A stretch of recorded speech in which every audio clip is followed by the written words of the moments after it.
Gente, eu não sei de vocês não, sabe? Mas assim, é bom demais, não é? Encontrar a família, não é? É isso.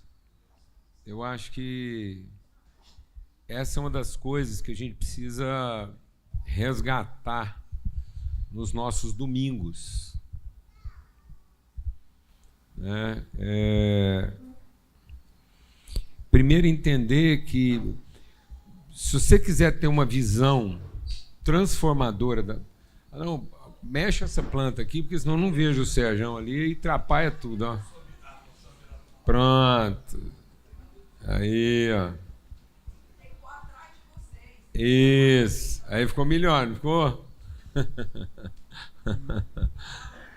E, ó, é uma coisa que pode parecer muito simples e quase óbvia, mas é redentiva, certo? Você vai fazer um exercício espiritual de mente de desatrelar o seu domingo do final de semana. Nós contaminamos o domingo com a ideia de um fim de semana. Você não tem noção o tanto que a nossa vida está contaminada na medida em que o domingo passou a ser uma extensão de uma semana mal resolvida. Porque só existe semana mal resolvida porque ela foi mal começada. Fala bem devagar. A semana só é mal resolvida porque ela foi mal começada. Ela foi mal começada porque nós tiramos da semana o seu primeiro dia e atrelamos ele a uma compensação de uma semana mal terminada. Então muita gente está tentando resolver no domingo uma semana mal terminada. Alguém está entendendo o que eu estou falando ou não? Então fica parecendo que você veio resolver aqui no domingo o que você não conseguiu resolver na semana. Amém? Independente do que tenha sido a sua semana, ela acabou ontem. Aí, esquecendo a semana ruim que você possa ter tido até ontem, pelo amor de Deus, começa uma semana nova. Do jeito que você não começou a outra, porque o domingo era o seu final de semana. Amém? E aí você reúne a família, chama os amigos, dá tempo, são 15 para as 10. Dá tempo de você convocar a sua família inteira para estar com você, para você renovar seus vínculos de amizade, seus vínculos de fé, de misericórdia, arrumar um almoço. Eu ajudo você a organizar em 5 minutos um almoço para 100 pessoas, se quiser. É simples. Você compra 10 pacotinhos de quisuco, com água bastante gelada para não fazer a menor diferença o gosto do quisuco, se vai ser framboesa, groselha. Tão gelado que eles não vão nem saber que gosto tem aqui, eles só vão saber da cor. Igual quando nós era menino. 1 litrão de groselha fazia 50 litros de quisuco. Aí você compra lá uma mortadela, um pão francês e um tomate mais para maduro do que para verde. Hã? Já serve ketchup. Enfia aquilo num pão, faz um mutirão lá de 5 pessoas para ajudar, em 15 minutos, tem 50 sanduíches prontos. E vou te falar uma coisa. Seus filhos e netos vão viver disso, dessa memória. Sabe por que as pessoas não estão conseguindo enfrentar a vida? Porque elas não têm mais memória de afeto.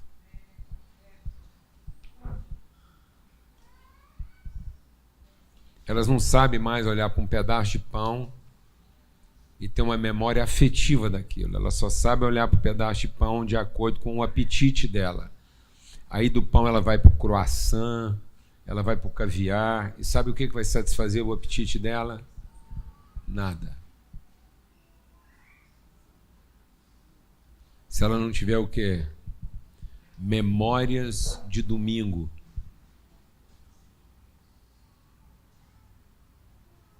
Você entendeu, irmão? Alguém entendeu o que eu estou falando? Em nome de Jesus. Domingo era um dia para a gente ter o quê? Memória. É para você lembrar da ressurreição. Que ainda que pareça que estava tudo perdido na sexta e no sábado, domingo era o dia do quê? Da ressurreição. Por isso que o Velho Testamento terminou num sábado. E o Novo Testamento é um novo domingo. Às vezes você está achando que a questão de passar do sábado para domingo era pura religião. Não, era pedagogia.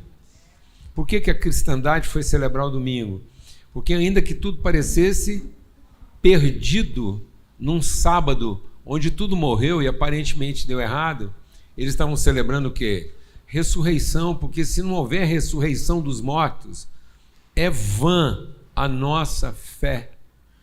O povo está vivendo uma fé para não morrer, sendo que a fé é a certeza de ressuscitar. A fé não é para que você não morra. A fé é para que, ainda que tudo pareça perdido, você crê no quê? Na ressurreição, porque se não houver ressurreição dos mortos, então a nossa fé é vã. E sabe o que está matando o povo? O povo está usando a fé para quê, Cláudio? Para não morrer. A gente estava falando isso agora, não é verdade? Uma fé de não morrer, sendo que a fé é para poder morrer. Crendo na ressurreição. Amém. Glória a Deus. E hoje? Você sabe que antes de você entrar no hoje, né? Assim, imagino que vocês já tenham visto Paulo Júnior falar muito sobre o domingo, né? Isso virou até uma das coisas que você faz muito bem, que é fazer uma frase que depois fica, né? E é legal isso, né? Eu falei para a Luciana. Semana de primeira não começa na segunda. Exato. Falei para a Luciana essa semana que você é um aforista. Ela, o que é isso? É aquela pessoa que tem a habilidade de conectar verdades e expressar numa frase que a gente lembra com facilidade depois. Isso é um dom que Deus te deu, né? Uma semana de primeira não começa na segunda. Mas interessante, quando João está na ilha de Patmos e ele vai viver tudo aquilo que nós chamamos de Apocalipse, ele diz assim: eu estava na ilha de Patmos, por causa do testemunho, por causa de tudo aquilo e por causa de todas as perseguições do Evangelho. No dia do Senhor, ou seja, no domingo, todo um novo céu e toda uma nova terra se abriram para mim. Esse é o domingo, né? Esse é o nosso dia, o dia do Senhor, né? E muita gente não está conseguindo ter a vida que Deus prometeu para você, porque você contaminou o seu domingo com as expectativas frustradas do seu sábado. Você está trazendo o seu sábado para o seu domingo. Em vez de apresentar um novo domingo para o próximo sábado. Está fazendo sentido o que eu estou falando com você? Não venha resolver aqui um sábado mal resolvido. Aqui não é lugar de resolver uma semana mal terminada. Aqui é dia de você fazer o quê? De uma vez por todas, começar bem uma nova semana. Para que haja esperança no seu coração. Porque se você começar bem as próximas semanas, acabou. Você não vai ter medo da sua sexta-feira da paixão. Porque hoje o povo, a sexta-feira virou o quê? Fala a verdade. Goiano. Ê, Goiás. O que virou a sexta-feira? Sabe o que virou a sexta-feira? A forma de ficar bêbado para não ter que encarar os sacrifícios que precisam ser encarados. Terminar a semana entorpecido para poder voltar para casa bêbado e não ter que responder as perguntas que são feitas. Não ter que fazer os sacrifícios que têm que ser feitos. Não ter que encarar a morte que tem que ser encarada em favor do outro. Sabe o que ofereceram para Jesus na cruz? Vou te falar o que ofereceram para Jesus na cruz. Cachaça. Foi o que ofereceram, não foi? O que ofereceram para Jesus na cruz? Por que você não toma um gole para aguentar essa bagaça? Por que você não toma um entorpecente? Um analgésico? Para aguentar essa mulher que Deus te deu, esses filhos que Deus te deu, essa vida que Deus te deu. Toma uma pinga. Porque só com a cachaça para você aguentar essa dor. Aí tem lógico. Chega no domingo aqui quem? Fala para mim, mano. Os de ressaca. Foi tomando. Começou tomando na sexta. Já emendou com um casamento, uma festa de 15 anos no sábado. Aí chega aqui meio mal dormido, achando que vai. Não é, mano. Se não começou bem, sabe que dia vai terminar bem? Nunca.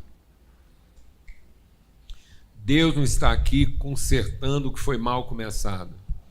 Deus está aqui matando para começar bem começado. Glória a Deus. Aleluia. Domingo dos domingos, meu irmão Cláudio. Se não é um domingo para ser celebrado, hoje é o domingo dos domingos. Porque é o domingo de uma semana que vai terminar num próximo domingo. Ela vai terminar num sábado de morte, para a gente poder entender o próximo domingo. Então hoje é domingo de Ramos, que é o último domingo dos domingos, para ser a antevéspera do domingo dos domingos, que vai ser o domingo de Páscoa. Então nós estamos aqui com 2 domingos para serem muito bem celebrados. Amém? E eu estou insistindo nisso, meu irmão, até a conversa sobre isso. Vamos ler o texto bíblico. Lá em Mateus, no capítulo 21.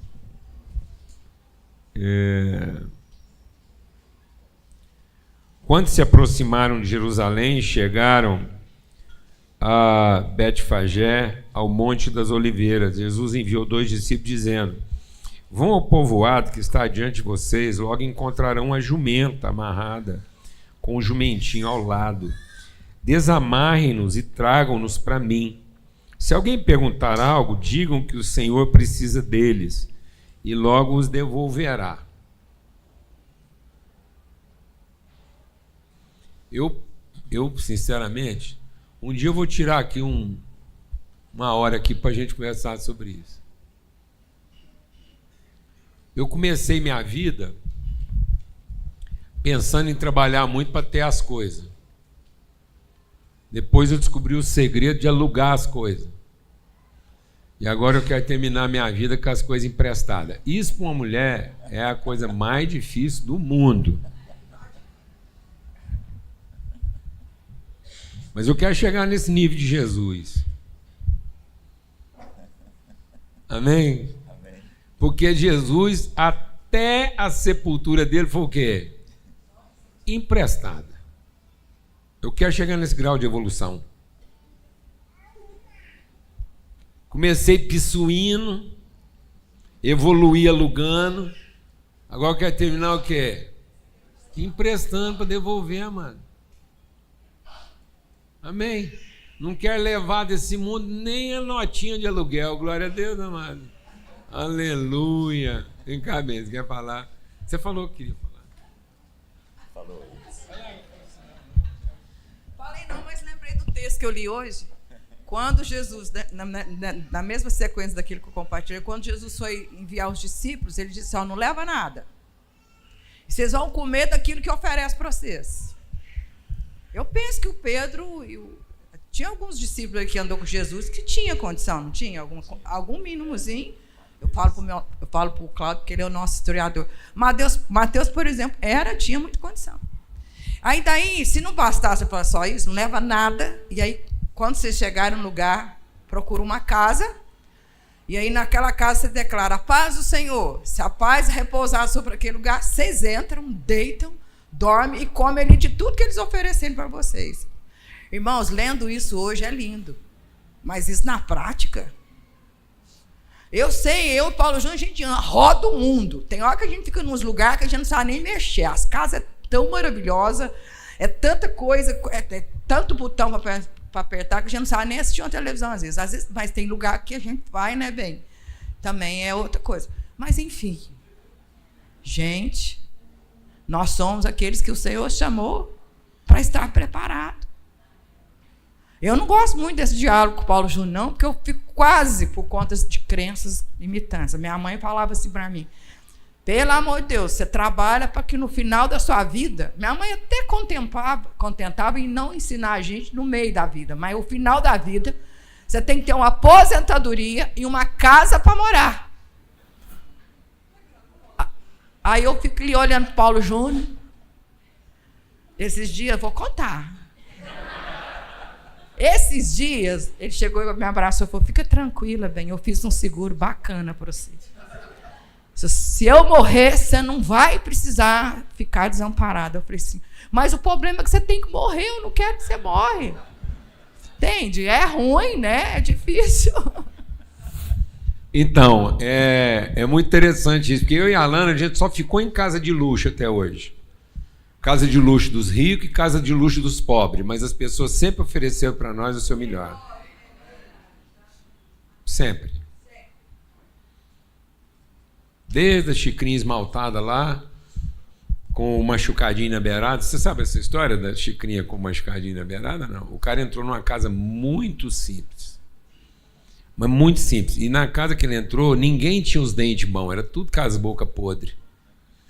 Aí ofereceram um café para ele olhou naquilo, a xícara meio mal lavada.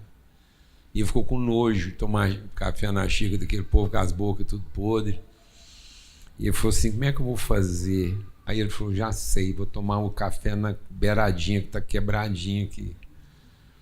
Porque ninguém vai tomar café no ladinho quebrado. E a hora que ele estava terminando o café, a velha da boca mais podre, a velhinha, falou assim, o senhor é igualzinho eu, né?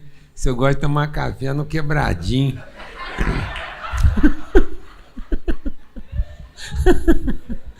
Tem escapatória não, mano. Amém? Então, voltando aqui para esse domingo de Ramos, diz assim, ó.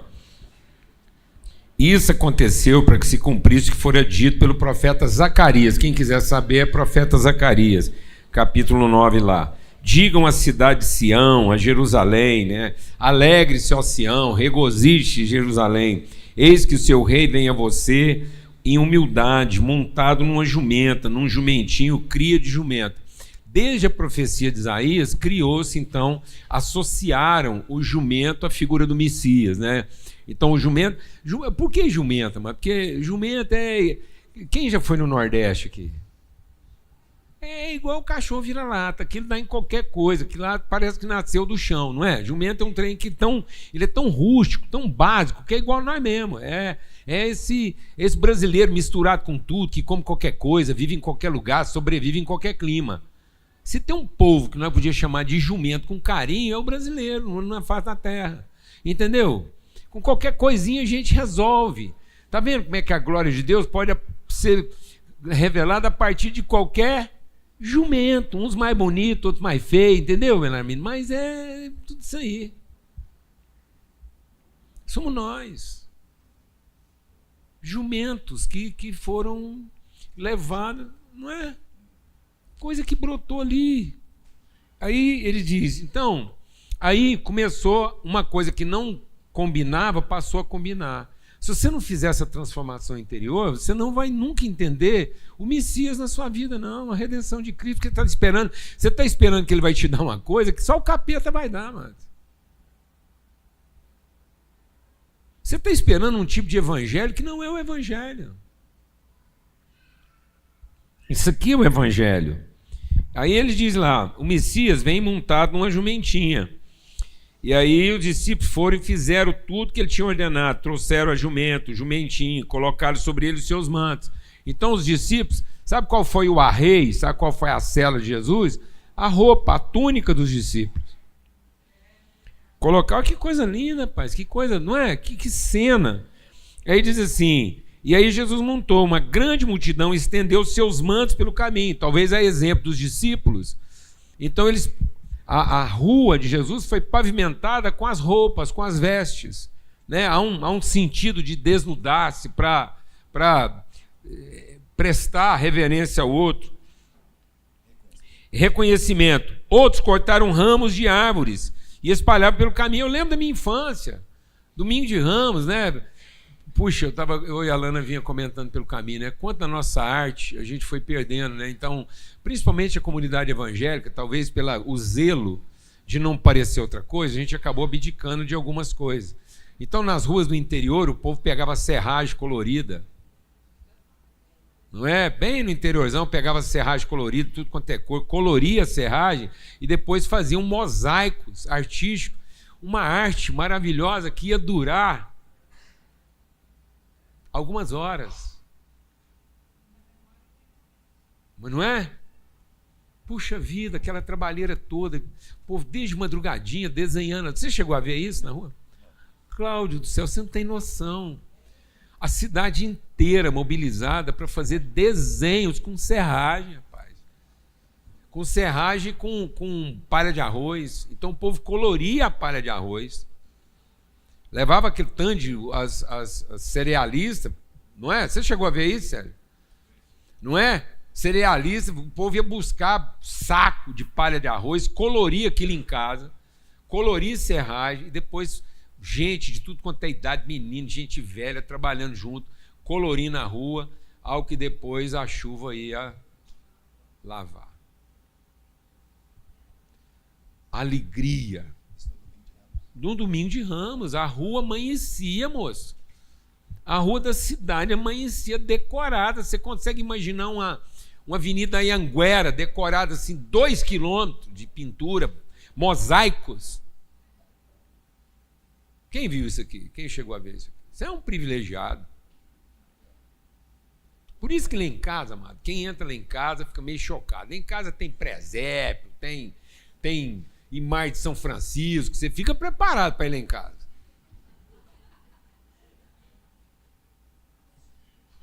Entendeu? Você toma um chá, porque lá não há devoção. Mas há o quê?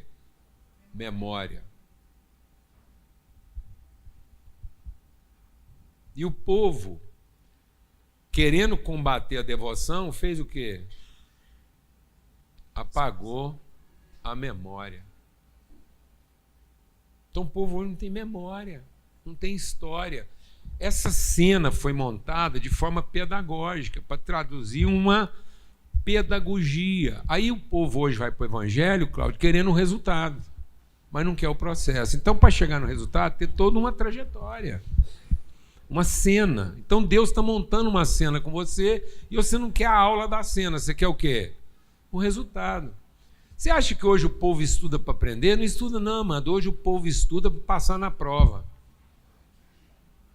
Sabe por que o ensino brasileiro está essa bagaceira? Porque o povo hoje não estuda para aprender não. E nem o pai aqui manda filho para a escola para aprender. Porque ele mesmo não sabe. Sabe por que os pais mandam filho para a escola hoje e paga caríssimo numa escola? Não é para que o filho aprenda, é para que ele possa passar na prova. Ele ter certeza de um vestibular bem sucedido. Fala aí, professor. Você viveu esse ambiente, é ou não é verdade? É verdade. Seu testemunho. O ensino não é ensino mais, né? O ensino agora é uma preparação para, não é um processo de, né? Então, não é mais algo no sentido de aprender, é algo no sentido de chegar em algum lugar, não interessa se aprendeu ou não, né? Quem está falando isso aqui é um dos professores mais reconhecidos, jovem e reconhecido do sistema de ensino goiano, que é um dos mais reconhecidos no Brasil. É ou não é verdade, Cláudio? Quantas vezes eu chamava a turma e falava, ó, eu não vou ensinar vocês a respeito de física, vou ajudar vocês a passar no vestibular. Absurdo. Simples assim, ué. Isso aqui é pedagogia. Que a vida é feita de quê? De processos. Isso aqui é ensino. E aí ele diz o quê? Ó? E aí a multidão que ia adiante dele clamava: Hosana ao Filho de Deus, bendito que vem em nome do Senhor, Hosana nas alturas. Quando Jesus entrou em Jerusalém, toda a cidade ficou agitada e perguntava: quem é esse? E a multidão respondia: esse é Jesus, o profeta de Nazaré. Cláudio, eu queria conversar com você aqui hoje, com todo mundo, esse dilema. Como é que uma pessoa entra na cidade exaltada, Hosana, bendito que vem no nome do Senhor, e na sexta-feira ele está sendo crucificado pelo mesmo povo? Você está preparado para isso?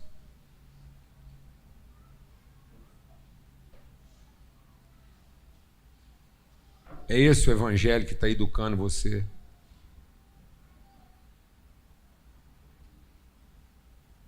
Você está preparado para ser aclamado no domingo e crucificado na sexta-feira? Pela mesma realidade, pelas mesmas pessoas? E o que aconteceu entre o domingo e a sexta-feira? É sobre isso que eu queria conversar. Porque eu acho que nós não estamos sabendo, nós estamos sendo embrutecidos, nós estamos sendo estupidecidos, nós estamos nos tornando, nós estamos sendo transformados em gente estúpida, porque nós não estamos aprendendo com Jesus a pedagogia dos processos, que você pode muito bem estar sendo exaltado no domingo e pelo mesmo povo, crucificado na sexta-feira. E se você não tiver uma visão clara de propósito, você vai se perder entre uma coisa e outra. Se você não souber ser humilde na exaltação, você não vai conseguir ver glória na humilhação. Vou repetir devagar. Se você não tiver um coração humilde no seu melhor momento, você não vai conseguir ver glória no seu pior momento. Se nos seus acertos você se exaltar, você será um fracassado na sua humilhação. Se você entrar os seus acertos achando que é um mérito, que é a coisa certa que você fez, que o povo não está mais do que fazendo obrigação em reconhecer a sua competência, se você por algum momento beber o fermento da soberba, da vaidade, do reconhecimento, no momento que você acertou, você está perdido, quando tudo aparentemente dá errado. Então eu vou te falar uma coisa: não é um tudo errado que está corrompendo o povo. É a dessignificação do mais ou menos certo.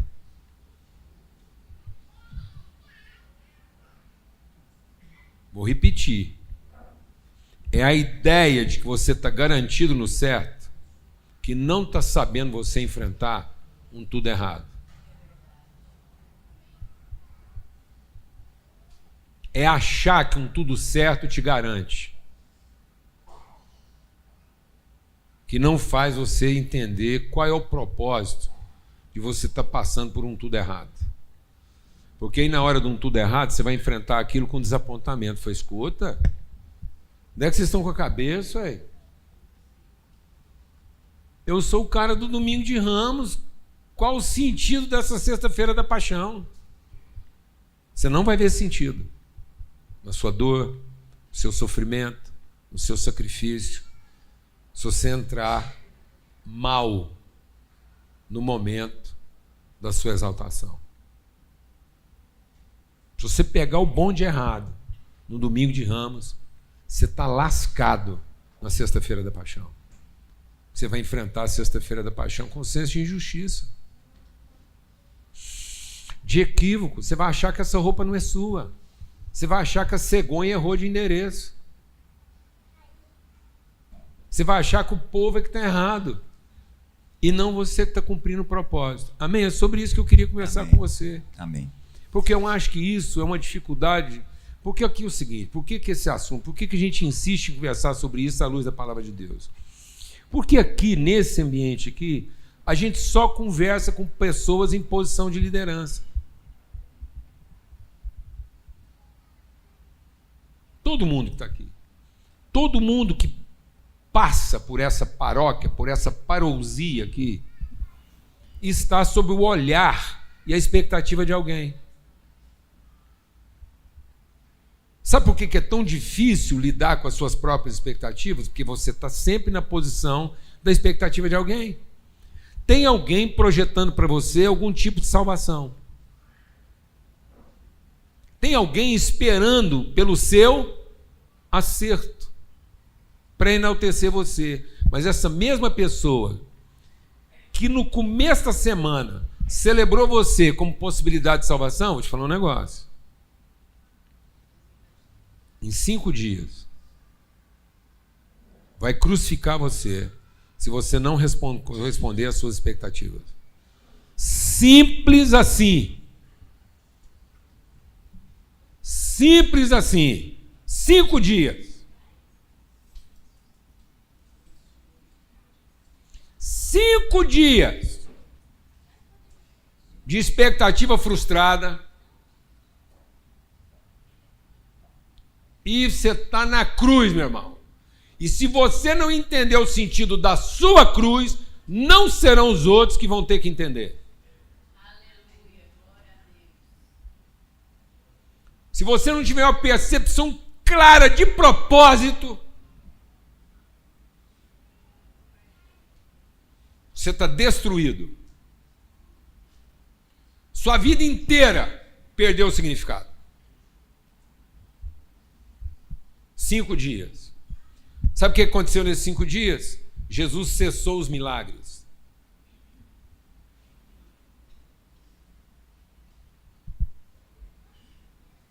Exaltado como Redentor, hosana ao que vem em nome do Senhor. Sabe o que Jesus fez? De domingo até sexta.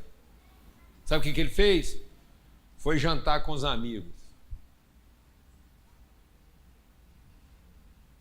E não fez mais nenhum milagre. Pelo contrário, foi dando sinais de quê? De fragilidade. Foi ficando nu. Foi falar de sofrimento. Foi falar de renúncia. Quem quer um Salvador falando de renúncia, mano? Quem aqui está esperando um Salvador que vem falar com você de renúncia? Entra o Salvador lá na sua casa e fala, vim aqui falar com você de renúncia. Vim aqui falar com você de humildade, quebrantamento. Vem falar com você que bem-aventurados os que choram, porque serão consolados. Quem quer um Salvador desse tipo, mano? Quem quer? Seja honesto. Você quer que Jesus chegue lá na sua casa para falar de humildade? Você está esperando Jesus chegar lá na sua casa para falar de humilhação? Renúncia? De ficar nu para lavar o pé do outro? Seja honesto. Amém? Amém. Então é sobre isso, assim, porque isso tá deixando o povo doido, Cláudio. Isso está provocando uma insanidade. Vou voltar um pouco aqui. Como vocês perceberam, Paulo Júnior leu um texto e fez questão de citar que o texto que fala a respeito do jumento é um texto do profeta Zacarias, né? O profeta Ageu, Zacarias e Malaquias são os 3 últimos profetas do Antigo Testamento e eles participam do período depois que o povo volta do exílio na Babilônia. São os 3 profetas que ajudam o povo na reconstrução dos muros, na reconstrução do templo, na reconstrução de todo aquele histórico do povo de Israel. Muito bem. Volta comigo um pouco e tenta criar essa imagem. É muito difícil para nós hoje entendermos o que eram aqueles dias em Jerusalém nos dias do primeiro século. Nunca dentro do universo judeu, a expectativa da chegada, da vinda do Messias foi tão grande. Nunca. O escritor Lucas, escrevendo o Evangelho de Lucas, diz a respeito da expectativa do Messias e a maneira como todos aguardavam, a ponto de um senhor e uma senhora olharem para Jesus ainda criança e falar, opa, posso morrer, agora eu já vi tudo. Essa expectativa era muito densa nesses dias. E nesses dias, como Paulo Júnior leu, Jerusalém estava lotada, a ponto de não caber todo mundo em Jerusalém. Jesus, inclusive, não ficava em Jerusalém, ele ficava do lado de fora, ficava na casa de Marta, Maria e Lázaro, fora de Jerusalém, as cidades satélites ao redor, porque a cidade em si estava lotada. e todos na cidade tinham um único assunto: o Messias. Quem é o Messias? É bom a gente deixar isso muito claro. Messias, Cristo, Rei, são sinônimos em idiomas diferentes. Eu não sei se vocês se lembram, quando Pilatos manda crucificar a Jesus, ele manda escrever em latim, grego e aramaico, a língua dos judeus: Jesus, o Rei dos judeus. Ou seja, Jesus, o Cristo, Jesus, o Rei, Jesus, o Messias, Jesus, o ungido. É bom que a gente tenha em mente, então, o alvoroço desses dias, o quanto o judeu esperava a chegada do filho de Davi. O quanto o judeu daqueles dias ansiava por aquele que seria o Salvador. Só que o judeu daqueles dias entendia que a salvação era livrá-los de tudo aquilo que eles achavam ser o problema da vida deles. Então, quando o judeu daqueles dias olhava para o que estava acontecendo, ele entendia, ele enxergava que o problema era Roma. Ele não percebia que o problema era ele mesmo. Ele não percebia o quanto o problema de cada um deles não estava do lado de fora, mas estava do lado de dentro. E aí Jesus vem de maneira pedagógica e, na minha opinião, até agressiva, literalmente, assim, mexendo de maneira muito profunda, porque um imperador, um rei romano, não entraria do jeito que Jesus entra. Entraria a cavalo, entraria com um exército por trás, e todas as pessoas fariam exatamente a mesma coisa. Jogariam os seus ramos, jogariam as suas coroas feitas de ramos, né? E daí os domingos de ramos, as roupas, jogariam, passaria. Então, quando César passasse, seria desse jeito. Vou falar. Tinha gente que se deitava para a pessoa passar em cima dela, mais do que em cima da roupa dela. E aí, eu fico tentando captar e trazer para os nossos dias o quanto aquelas pessoas estavam enganadas a respeito do Messias, o quanto aquelas pessoas estavam enganadas a respeito do Cristo, mas, ao mesmo tempo, nós somos obrigados a refletir a respeito de nós. Porque essas coisas não foram escritas para a gente olhar para os judeus daqueles dias e falar: ô povinho bobo. Não, essas coisas foram escritas porque nós tendemos a mesma coisa. Essas coisas são assim ao mesmo engano. Até hoje. Ao mesmo engano. O engano de ainda procurar um salvador do lado de fora de nós para resolver aquilo que nós entendemos ser os problemas que estão do lado de fora de nós. A ilusão, sabe qual é a grande ilusão? De que Jesus é o nosso Salvador porque ele vem resolver nossos problemas. E não. Jesus resolve os nossos problemas o suficiente para atrair nossa atenção. Como você faz uma comida que seu filho gosta, só para ele vir para a mesa, mas depois você quer que ele come a couve. Para o bem dele. Para o bem dele. Aí devagarzinho você vai tirando aquela comidinha que ele gosta e vai entregando para ele o quê? A couve. O fígado. Entendeu, meu irmão? É só uma pedagogia. Então, a grande ilusão das pessoas é achar que Jesus é um resolvedor de problemas. Não, amado. Jesus é um formador de gente bem resolvida, ainda que os problemas não sejam resolvidos. Então, Jesus é um formador de pessoas e não um resolvedor de problemas. Sabe quem que é resolvedor de problema? Porque esse era o emprego dele. Deixa eu falar quem que era resolvedor de problema. Satanás. Lúcifer. Tanto é que até hoje, quando Deus tem um problema, ainda chama Lúcifer para ajudar. E o Lúcifer até hoje é capeta porque ele acha que só porque ele ajuda Deus a resolver problema, ele é alguma coisa. Porque Deus tinha um problema com Jó, chamou quem para ajudar? Satanás. Né? Então, se Deus tiver um problema com você, sabe quem que ele vai chamar para ajudar ele a resolver o seu problema? O capeta. Porque aí você vai ficar com um problema tão grande que aí Jesus vem para tornar você uma pessoa o quê? Bem resolvida. Para nunca mais você ficar dependendo de um problema resolvido. Nunca mais. Nunca mais você vai ser um filho de Deus que depende de um problema ser resolvido. Porque agora você é uma pessoa bem resolvida. Independente de qual é o seu problema. E quem vai ajudar Deus? A você ter um problema que só a pessoa bem resolvida vai conseguir encarar. o capeta. Então, se Deus tiver que usar o capeta para arrumar para você um problema que só uma pessoa bem resolvida consegue enfrentar, então o capeta vem para te ajudar. E nem por isso ele é seu ajudador. Ele continua sendo quem? Seu inimigo. Por isso que se Deus precisar levantar um inimigo seu para causar para você o maior dos seus problemas, para no fim de tudo a natureza de Cristo te tornar uma pessoa bem resolvida, não tem problema, Deus vai soltar em cima do seu pior inimigo. E não vai te proteger dele. Amém, irmãos? Meu Deus. Não é isso? Esse é o ponto. Esse é o ponto. Esse é o ser humano que encara o domingo de Ramos, mas sabe viver a sexta, o sábado e o domingo da ressurreição. Esse é o ser humano. Seu domingo de Ramos montado numa jumenta. Melhor que na jumenta. No filhote da jumenta. Entra o seu domingo de Ramos a pé.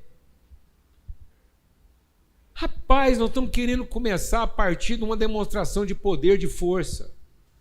Nós estamos querendo entrar na nossa vida com tanque, com pá, não sei o quê. Tem gente que é tão fissurado em expressões de poder que compra tanque falso. É verdade. É, relógio falso, camisa falsa, só para causar. É, rapaz, eu não sei. É, réplica.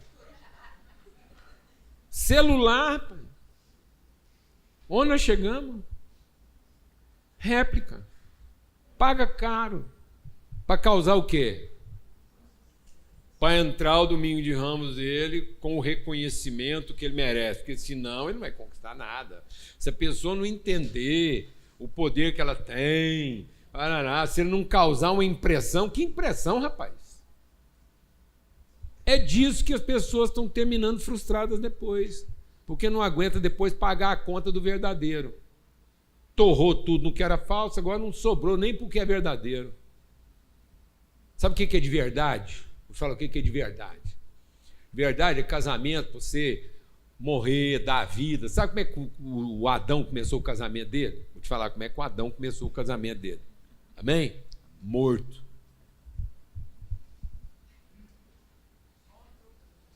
Morto. Deus arrancando uma costela lá de dentro dele. Precisou matar o Adão, dormindo. Falei, calma que você vai ressuscitar. E a hora que você ressuscitar, só começou.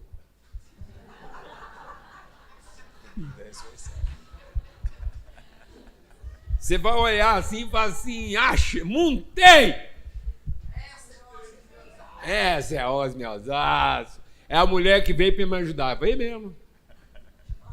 Veio para ajudar você a entregar tudo e derramar tudo que você tem na vida para entregar. Uma mulher pela qual vale morrer. Glória a Deus. Aleluia. Filho, amado. Descendência. Faz assim com a mãozinha. Filho, descendência. Filho é para levar você às partes mais baixas da terra. Você não iria lá naquele lugar mais baixinho. Baixinho. Se não fosse um filho. Para que de lá você possa ser exaltado. Filho não é para corresponder às suas expectativas. É para você ir sendo frustrado delas com segurança. É para você ter um bom motivo, para você ser frustrado por um bom motivo. Até que depois os sonhos vão sendo realizados, para sua surpresa. No começo você acha que não quer nada com o que você fazia. Até que devagarzinho, depois que você esvaziou de tudo, ele vai voltando e dizendo que no fundo ele gostaria de se parecer com você. Ele só estava precisando encontrar o motivo para isso.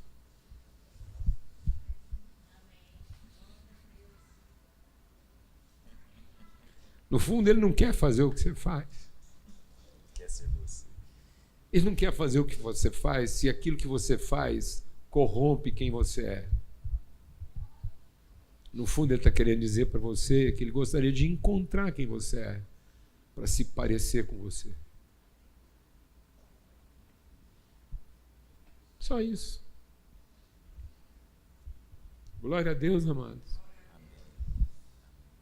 Começa montado numa jumenta, irmão. 0. Amém? Não é isso? É isso. O ser humano que independe da circunstância. O ser humano que sabe receber a glória, sabe ir para a cruz, mas ressuscita. Rapaz, a nossa sexta-feira está ficando ruim. Vou te falar uma coisa. Mano. Você não quer ser cristão de verdade? Vira um bêbado. Aceita a cachaça da cruz.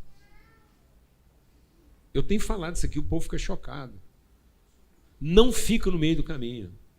Deus falou para você, ou você abraça a sua fé, ou você vira um bêbado. Porque como bêbado, todo mundo vai cuidar de você. Eles vão montar uma fundação para te levar marmita. Eles vão levar cobertor para você na hora que estiver com frio. Eles vão arrumar lugar bom para você dormir. Você vai ter o sossego que você sempre procurou. Fica bêbado. Vai ser um drogado de droga boa, que eles vão montar um esquema para cuidar de você. 0 expectativa. Ninguém vai levar... Cunhado não vai te ligar a pedir dinheiro emprestado. Sogra não vai querer morar com você. Você vai ter a vida que você sempre sonhou.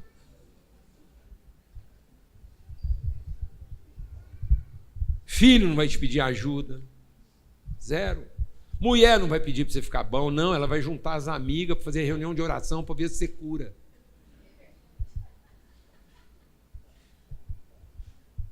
Mulher de bêbado. E aí, torra a paciência dele? Não, mulher de bêbado faz reunião de oração. Funda igreja para ver se liberta o cara. Vai para o monte de madrugada.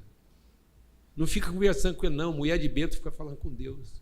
Porque não adianta conversar com bêbado. Então, ou você abraça o seu domingo de Ramos e entra nele montado no filho de uma jumenta, para você não projetar nenhum tipo de expectativa para aquilo que poderia ser o seu sucesso. Caso contrário, a sua sexta-feira, a sua semana inteira está comprometida. Porque você não vai saber frustrar as pessoas com segurança. Você vai passar o resto da vida tentando suprir as expectativas delas e, o que é pior, as suas próprias.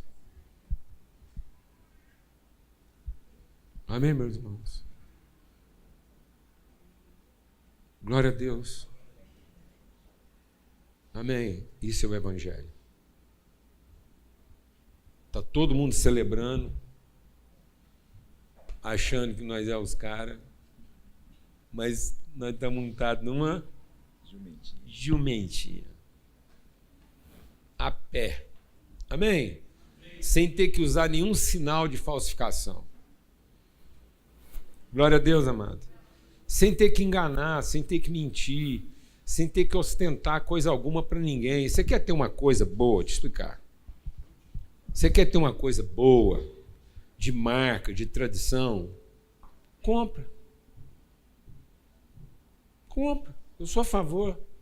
Mas compra aquilo que você conhece a história, você quer representar a arte, você quer traduzir a cultura. Você está entendendo o que eu estou falando? Você quer ter uma caneta boa? Então você vai lá e compra uma caneta boa, pelo que ela representa de quê? De história, de cultura, de tradição, de arte. Beleza. Igual você tem uma obra de arte em casa. Aí você representa a história daquilo. Você é alguém que conta aquela história. Mas aquilo não mexe com a sua cabeça. Você ter ou não ter aquilo, não vai te atrapalhar. Você não está querendo causar nos outros uma impressão de poder. Porque eu vou te falar uma coisa, tem gente que ostenta umas coisas e ele não sabe nada da história daquilo. Ele não sabe contar a história do relógio que ele tem no pulso. Sabe para quê? Não sabe. Ele sabe contar quanto custou. Antes de você chegar nele, ele vai falar do quê? Do preço. Entendeu? Você está sabendo o que eu estou falando ou não? Mas ele não sabe contar a história. Ele não sabe traduzir a arte, a cultura, os valores que estão implicados naquilo. Tem gente aqui que não sabe contar a história da Chanel. O que ela passou. O que ela traduziu na sua arte. Sabe usar uma fivela, mas não sabe contar a história.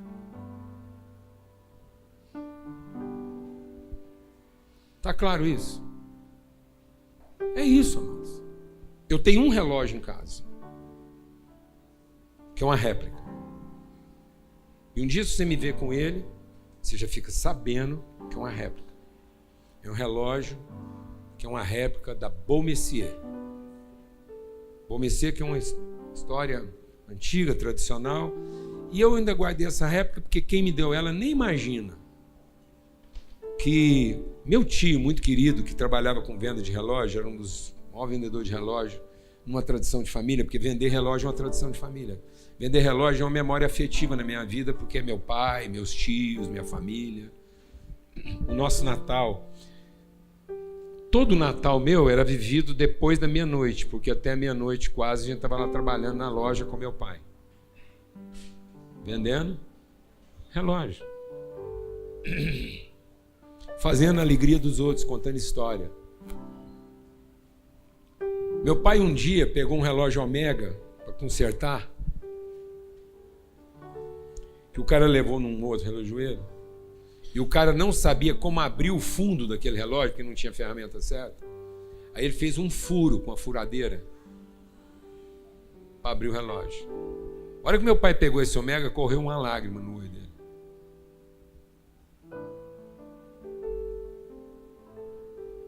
Meu pai foi um cara que, quando ele não conseguia comprar uma peça, tem uma peça no relógio mecânico que chama cabelo. Cabelo é uma molinha feita de um fio mais fino do que um fio de cabelo. E é ela que dá o balanço, ela que faz o relógio funcionar na sua sincronia, a mola. A mola do relógio chama cabelo. Para importar aquilo na Suíça, às vezes levava anos, você não conseguia naquela época. Eu já vi meu pai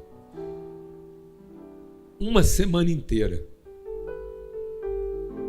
desembaraçando um cabelo de relógio só para o dono daquele relógio ter uma peça que é original. É isso. Se você não puder contar a história, não se meta.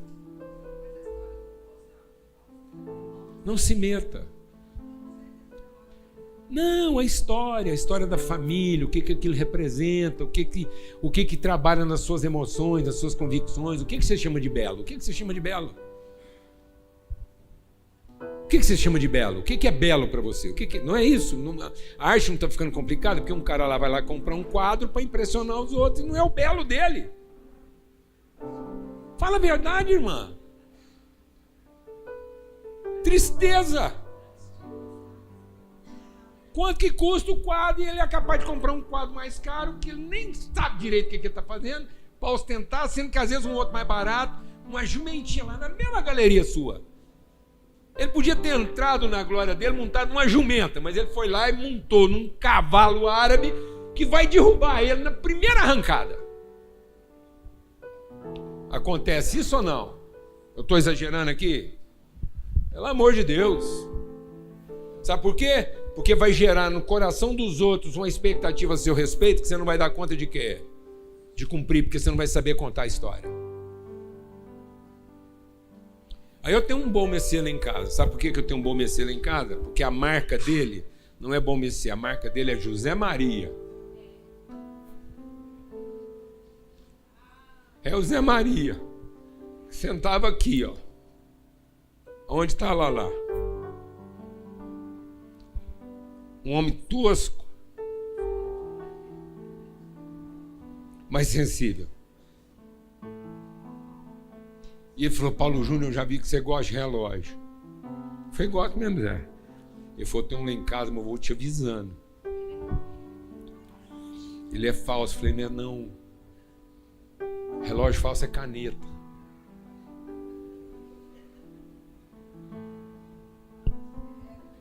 Se ele é relógio, ele não é falso. Ele pode ser uma réplica. Ele marca a hora, eu falei: marca. Eu falei: então é relógio, não é falso. Amém, irmãos? Aí ele falou: então tá bom, é uma réplica. Mas eu tô te dando, você sabendo que é uma réplica. Eu falei: não, Zé Maria, esse aí eu uso. Porque ele tem a sua marca. Sabe por quê? O Zé Maria sentava naquela cadeira, terminava o culto e falava assim: Paulo Júnior, entendi nada que você falou. Todo domingo o Zé Maria saía daqui e dizia assim: eu não entendi nada que você falou, mas fez todo o sentido. Cada dia que eu vim aqui, as coisas estão fazendo sentido, apesar de eu não entender nada. E ele morreu nessa paz. Porque agora ele era um relógio que marcava a hora certa. E dependendo da marca que estava estampada nele. Porque ele passou a fazer sentido. E não em querer impressionar pela marca que ele tinha. É isso, amados. Se não estiver fazendo sentido, não interessa o cavalo que você está montado. Amém? Se não fizer sentido, o seu domingo de Ramos vai ser o seu pior dia, porque você vai ser exaltado achando que isso vai ser o resto da sua semana. E às vezes o seu momento de maior exaltação é só para você começar a pisar uma semana difícil. Então começa a sua semana montado no quê? No filho de uma jumenta, amém? Porque se você entender bem o seu momento de glória, vai fazer todo sentido o seu momento de quê? De humilhação. Amém, meu irmão? É isso. Esses somos nós. Não é? E é isso. Eu creio, Cláudio, que para nós aqui, para nós os líderes dessa congregação, o conselho dessa paróquia aqui, o nosso empenho é não omitir nem disfarçar nossas fragilidades, mas testemunhar para toda a paróquia aqui o nosso empenho de coerência. Um esforço de ser coerente. Porque a gente sabe que todo mundo aqui está nessa posição. Todos aqui. Você vai sair daqui e alguém vai estar olhando para você, sua casa, sua empresa, com um grau elevadíssimo de quê? Expectativa. Todo mundo aqui vivendo a pressão constante de não poder falhar. Todo mundo aqui vai sair daqui e alguém vai estar estendendo o manto e dizendo: chegou, quem vai resolver? Não é isso não, meu amigo? Quantas vezes você ficou nesse lugar, não foi? E como isso foi ficando pesado. Não é verdade? Como vai ficando pesado você ficar nesse lugar de que chegou, quem vai resolver? Amém? Glória a Deus. Queria te fazer um convite, mais do que um convite. Essa semana, a partir do dia 28, nós vamos ter a nossa conferência Sal da Terra. É uma conferência para todo mundo que está lá engajado, participando. Certo? Então está lá, inscrições abertas. A hora que a gente terminar a nossa reunião aqui, nós vamos deixar aquele slide lá para você participar. Amanhã, lá na churrascaria Nativas, Fio do Bigode, um encontro de homens na hora do almoço, que hora começa lá? Meio-dia, né? Do meio-dia às 2, se você chegar lá 5 para as 2, vale. Mas vá. É uma reunião de homens Por que é uma reunião só de homens? Porque nós não estamos tendo problema com as mulheres, nós estamos tendo problema aqui só com os homens, então nós estamos fazendo um esforço para ver se os homens reúnem. Amém? Então, por isso, Fio do Bigode, amanhã, meio-dia. Ali está o nosso QR Code, as informações, para quem entende a responsabilidade e o compromisso de fazer frente a todos os desafios que nós temos aqui durante o mês, durante o ano, durante a semana, tá bom? Tá aí, você fotografa, copia, participa. Amanhã na Nativas, a partir de meio-dia, para os homens. Mas agora volta o slide, que a gente quer terminar com esse slide aí da nossa conferência. A Conferência Sal da Terra acontece em 2 endereços. Ela acontece em 7 endereços no Brasil, em 7 lugares diferentes no Brasil, no Nordeste, no Sul, Brasília, vão ter núcleos reunidos. Mas onde vai ser gerado o conteúdo é aqui em Goiânia e Uberlândia simultaneamente. Então vai entrar conteúdo sendo gerado lá na plataforma de Uberlândia, transmitido para Goiânia, vai ser gerado conteúdo na plataforma de Goiânia para todo o Brasil. E o nosso endereço é lá na Congregação Sal da Terra 90, a partir do dia 28. Então é lá que a conferência começa. Você faça a sua inscrição, programação do dia 28 até o dia 30. Se inscreva, porque é um momento assim, olha, o nível de preletor que nós vamos ter esse ano, a variedade de preletores que vão ter esse ano, não é verdade, Cláudio? Homens e mulheres. Olha, eu estou assim, maravilhado do que Deus está reunindo para essa conferência, que não é propaganda. Isso aqui é responsabilidade. A gente se sente a responsabilidade de estimular você a participar. Não deixe de participar da nossa conferência 28 a 30. Amém? Com você aí para a gente... Vamos lá. Baixe sua cabeça, feche seus olhos. Vamos terminar esse momento com uma palavra de oração. Meus amados, que nós saiamos todos aqui convictos de que o Espírito que habita em nós nos faz pessoas que atravessam qualquer coisa.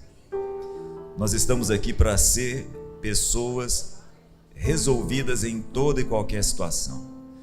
Em nome de Jesus, que nós soframos cada circunstância, mas que as circunstâncias não produzam quem nós somos. Que nós sejamos de fato quem nós somos no Senhor, filhos habitados pelo mesmo Espírito. Em nome de Jesus, leva-nos a uma semana na Tua presença, em comunhão, cheia de bênção repartida em todos os que estão ao nosso redor. Em nome de Jesus.